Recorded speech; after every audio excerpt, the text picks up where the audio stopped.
Good afternoon, everyone. We continue our study in the book of Joshua, and today we will try to finish chapters 20 and 21. These two chapters go hand in hand, which we will be covering the cities of refuge as well as the cities for the Levites. In chapter 20, it begins the Lord Jehovah spoke to Joshua, and these are instructions that God is repeating. He says, speak to the children of Israel, all 12 tribes, saying, appoint. Now, this idea of appoint is to give specifically. Give specifically for yourselves cities of refuge. Now, this is a concept which we would have read earlier on in Numbers 35. Right? Numbers 35. And so understand that in Numbers 35, we have the concept of cities of refuge. We also need to look at Deuteronomy chapter 4. Deuteronomy chapter 4, I think reading from verses 41 onwards to 43, you find that this was done at the very earlier on in the book of Numbers, discussing exactly what the cities of refuge will be. And in the book of Deuteronomy chapter 4, the assignment by Moses to the eastern side of the Jordan, three of the cities of refuge.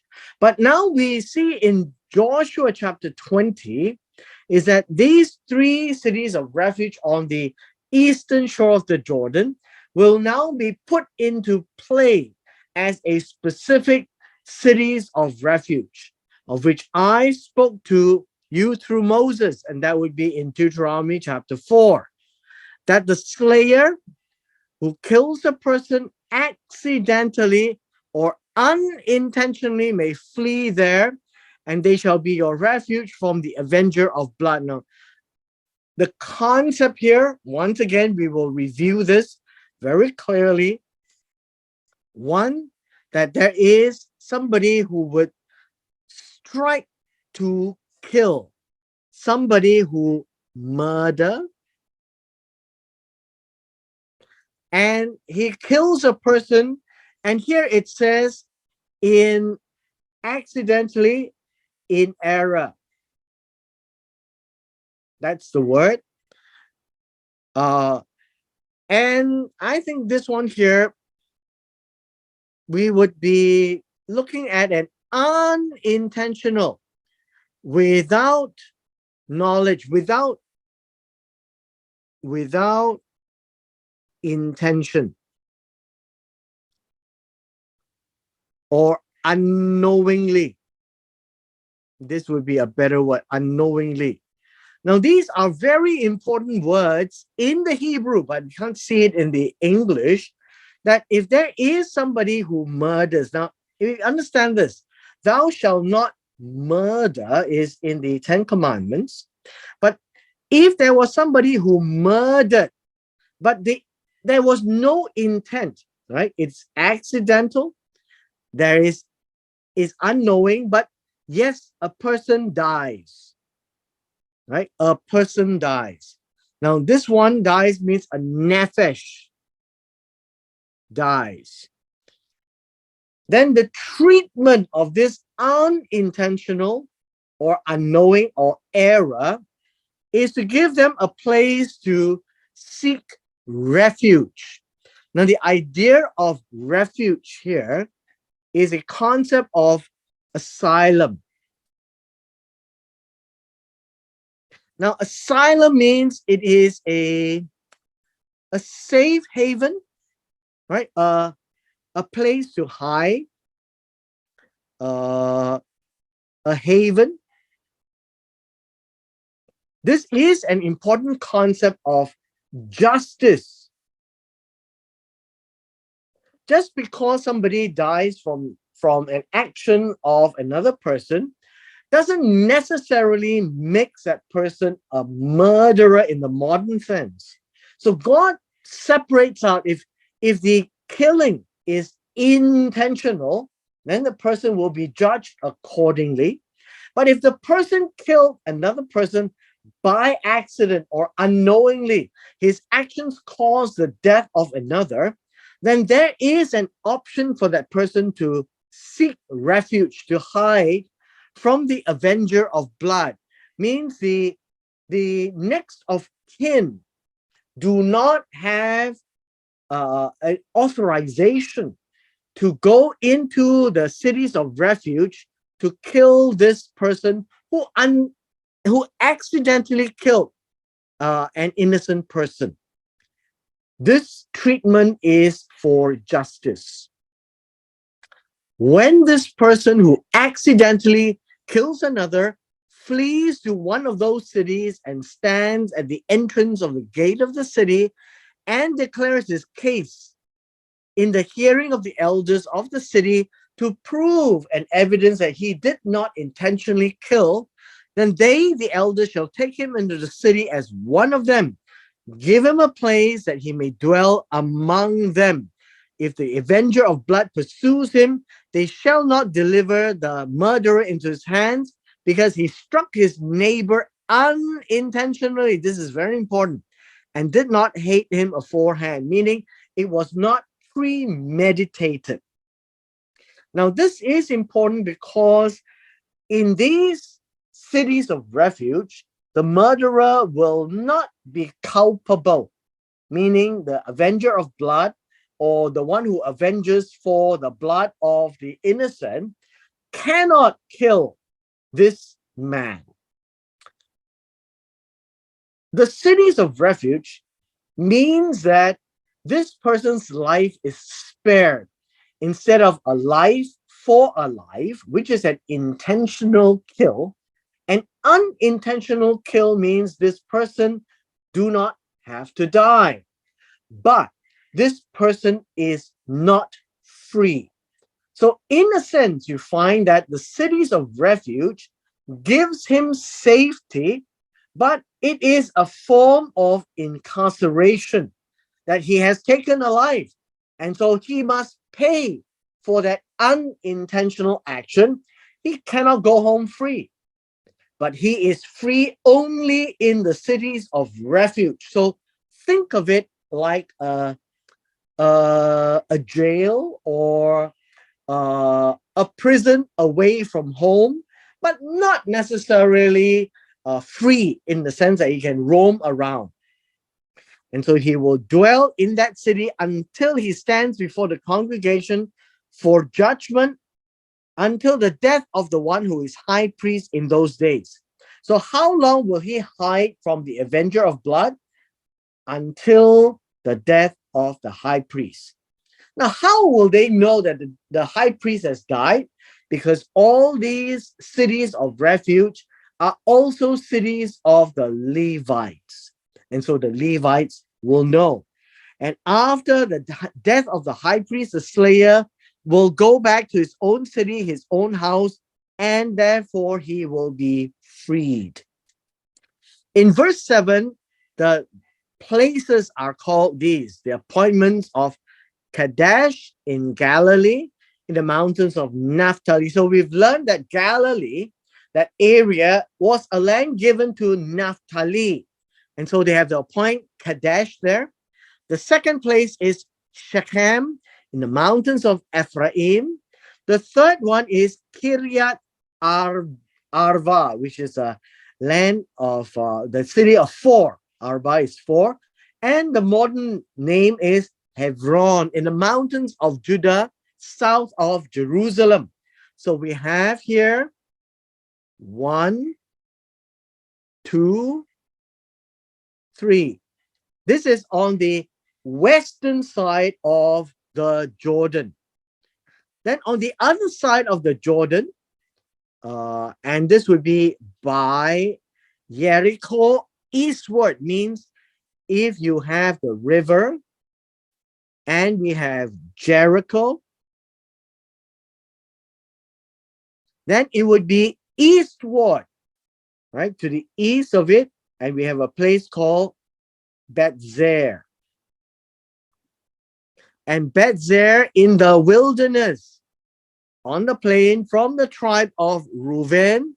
The second one is Ramoth at Gilead, it will be northern at the tribe of Gad. And then Golan in Bashan from the tribe of Manasseh. So what do we have here is we have number 4, Betzer, number 5, Ramoth, and number 6, Golan of the Golan Heights. And these were cities appointed for all the children of Israel, for the stranger who dwelt among them. Whoever killed a person accidentally may run for refuge, not die by the hand of the avenger of blood, until he stood before the congregation, until the Kohen Gadol, the high priest of that generation, dies. So what we have here are the cities of refuge, the cities that provides justice, because it is not fair to treat a person who kills another innocent life in an accidental way, to treat them in the same way as one who is premeditated. And so God deals with this in the form of justice and incarceration in the cities of refuge.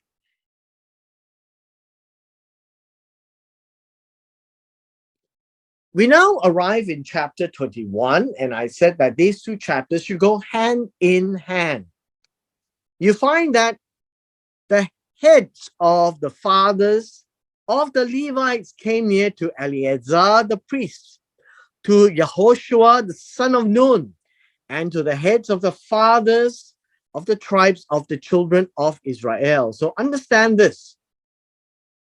Joshua has a set of cities. Heads of the fathers of the tribes of the children of Israel, they have all been given land, cities, and villages. But the heads of the fathers of the Levites came to Eleazar, the high priest, who himself is also a Levite, and there needs to be something that needs to be settled. Because the Levites are not 24/7 by 375 in the tabernacle, and they came to speak to these people at Shiloh in the land of Canaan, saying this: the Lord commanded through Moses to give us cities to dwell with their common lands for our livestock. And so the claim is, when God spoke to Moses in the book of Numbers, there will be cities for them to dwell, not land to inherit, but cities to dwell. Their common land means you have a city, and then you have land surrounding it, common to the city, as well as for others, where the tribes may be there too. So we have cities elsewhere, and some of them may overlap. And so we call them common lands. Lands that's common also to the tribes. And the Levites should be given these locations to take care of livestock and to live when they are not serving in the temple or the tabernacle. So the children of Israel gave to the Levites from their inheritance at the commandment of the Lord these cities and their common lands. So the common lands is very much the land that surrounds them, that is common to the cities. Now remember, there are 3 sons of Levi. And so the lot came for the families of Kohath. And the children of Aaron the priest were of the Levites. They had 13 cities by lot from the tribe of Judah, from the tribe of Simeon, from the tribe of Benjamin, which is in the center. And the rest of the children of Kohath had 10 cities from the lot from the families of the tribe of Ephraim, slightly north, from the tribe of Dan, which is on the coast, and from half tribe of Manasseh, which is slightly further north. So what does this mean is this? We have 13 cities for the children of Aaron the priest, who were also Levites. So they took 13 cities from the tribe of Judah, the tribe of Simeon, and the tribe of Benjamin. Now, those who were not priests, who were not descendants of Aaron, they were also from the family of Kohath. And so they had 10 cities. These are not priests. These are the rest of the Kohath Levites. So now we have 23.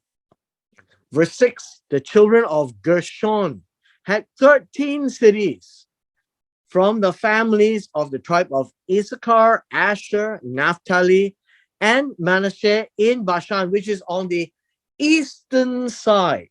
Eastern side. So we have another 13. So we have 13 plus 10 plus 13. And now we have the children of Merari, who had 12 cities from Reuben, Gad, and Zebulun. And all the children of Israel gave these cities with their common lands by lot to the Levites, as God had commanded the hand of Moses. So we have here, this is 10, 20, 30, 36. Then we have 12 from Zebulun. And we have, this would make 48. 36 plus 12. And so these 48 cities were given to the children of Levi, to the three sons, Kohath, Gershon, and Merari. And from Kohath to split out carefully to the descendants of Aaron.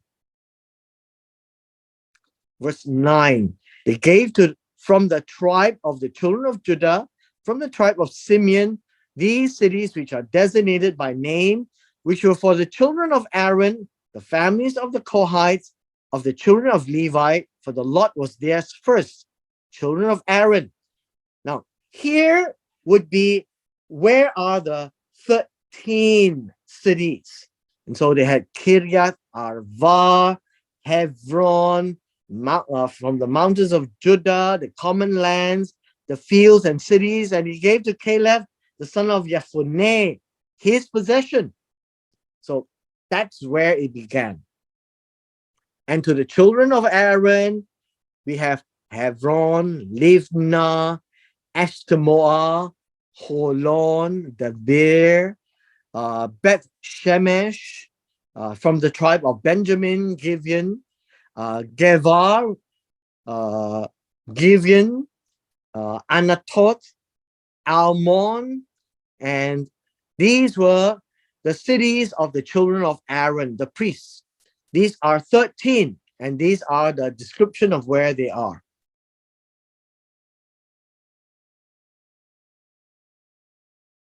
In verse 20, the rest of the children of Kohath, then they had cities from the tribe of Ephraim. So they had Shechem, Gedzer, Kivzaim, Beth Horon, then 4 cities here. And then from the tribe of Dan, El-Tekeh, Gibbethon, Ayalon, Gat Rimon, Tanakh, and Gat Rimon with the 2 cities, right? So all 10 cities to the rest of the children of Kohath.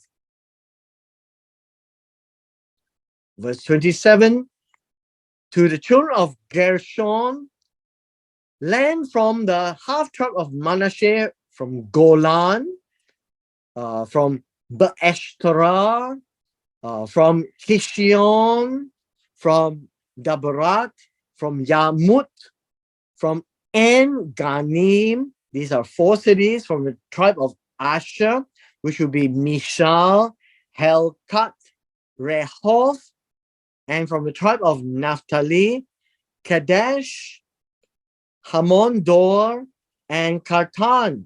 So all of these were 13 cities in their common land. The last group were the children of Merari.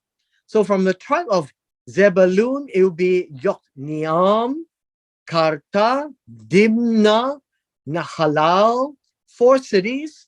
From Reuven would be Betzer, Yahat, Kedemoth, and Mepha'at, 4 cities. From the tribe of Gad, you get Ramoth, then it is a city of refuge, then Mahanaim, Heshbon, Yatzer, and 4 cities in all. These were for Merari, and they were all drawn their lots for 12 tribes. Verse 41, all the cities of the Levites within the possession of the children of Israel were 48 cities with their common land. Every one of these cities had common land surrounding it.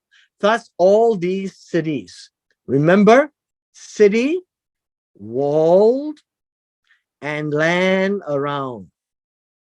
That's what the cities of the Levites actually mean. And so in verse 43, so the Lord gave to Israel all the land which he had sworn to give to their fathers, and they took possession of it and dwelt in it.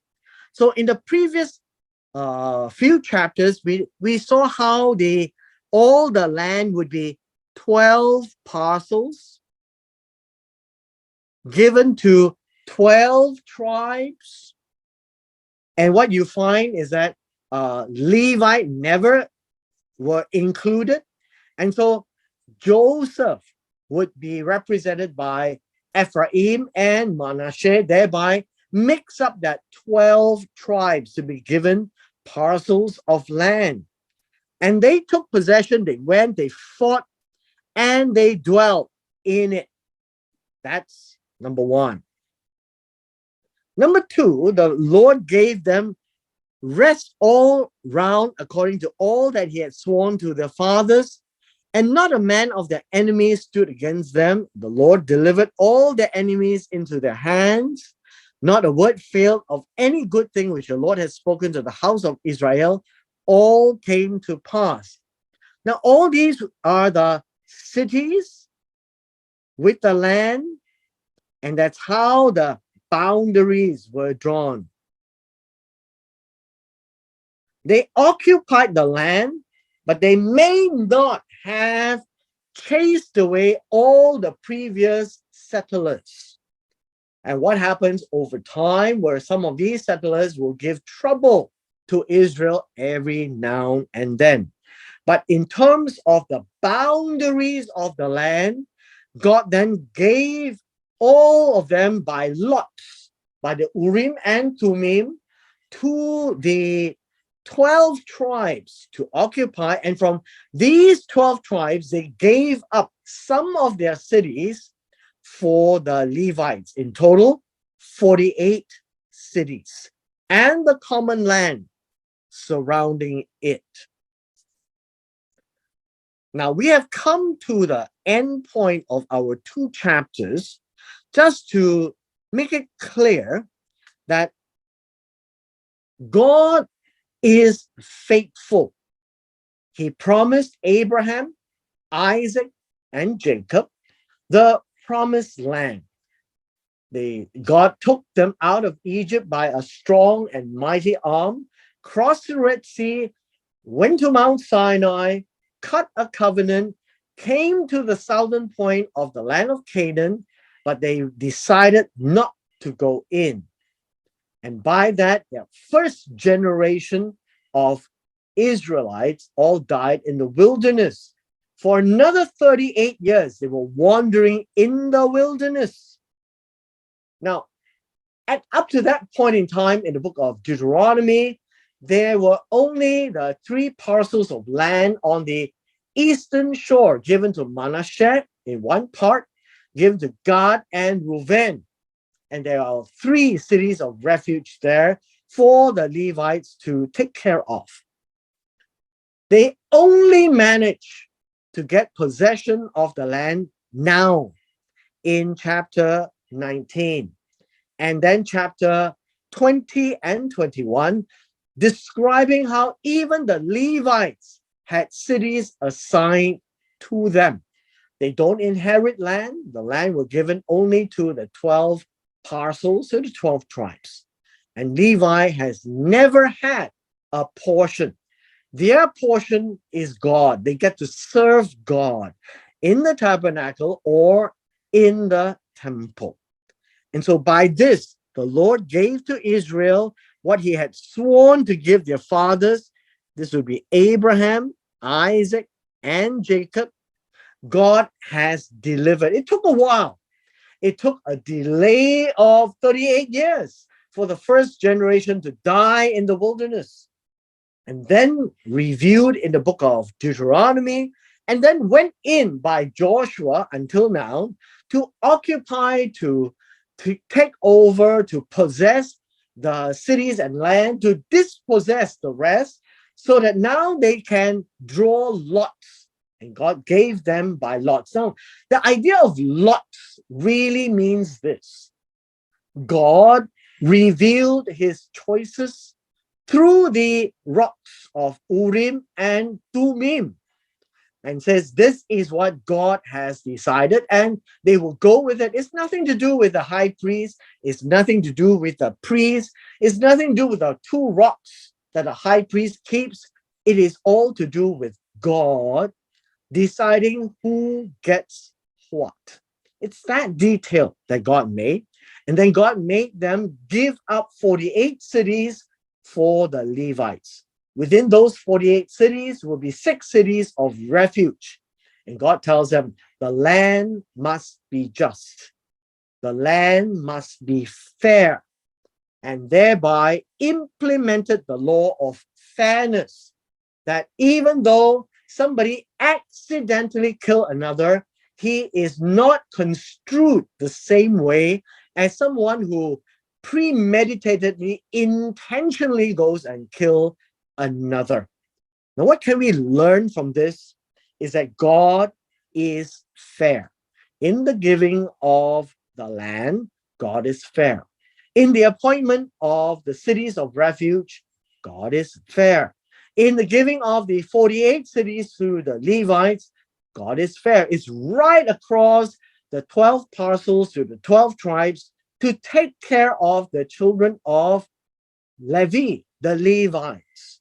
So whenever they are not serving in the tabernacle or the temple, they will be back in the cities of the Levite to take care of the livestock, as well as to make sure the people who accidentally killed another remains in those cities.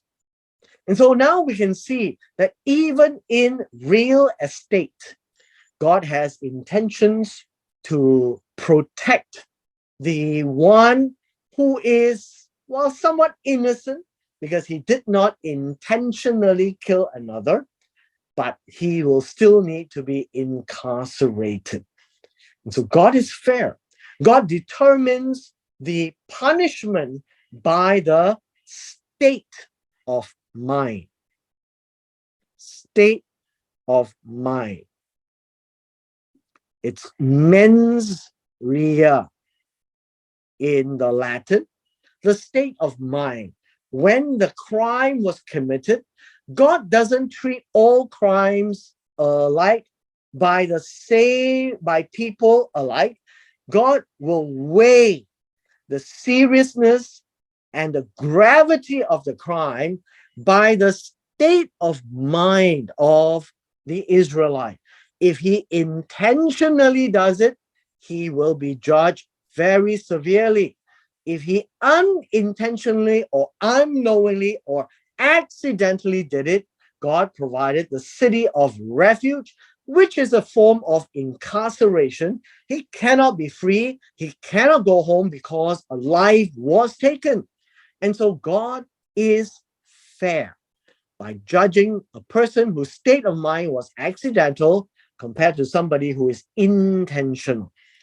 And so here we complete our session in chapters 20 and 21, referring back to Numbers chapter 35 for all the details, that we can see God is fair, God is just, and God builds in his character into the land. And this is how incredible God's plan is, that they have no choice. My land, my rules. When I said to give it to the Levites, give it to the Levites and don't give the worst of it. They gave the best of their cities to the Levites. And with this, we come to the end of our session today in chapters 20 and 21.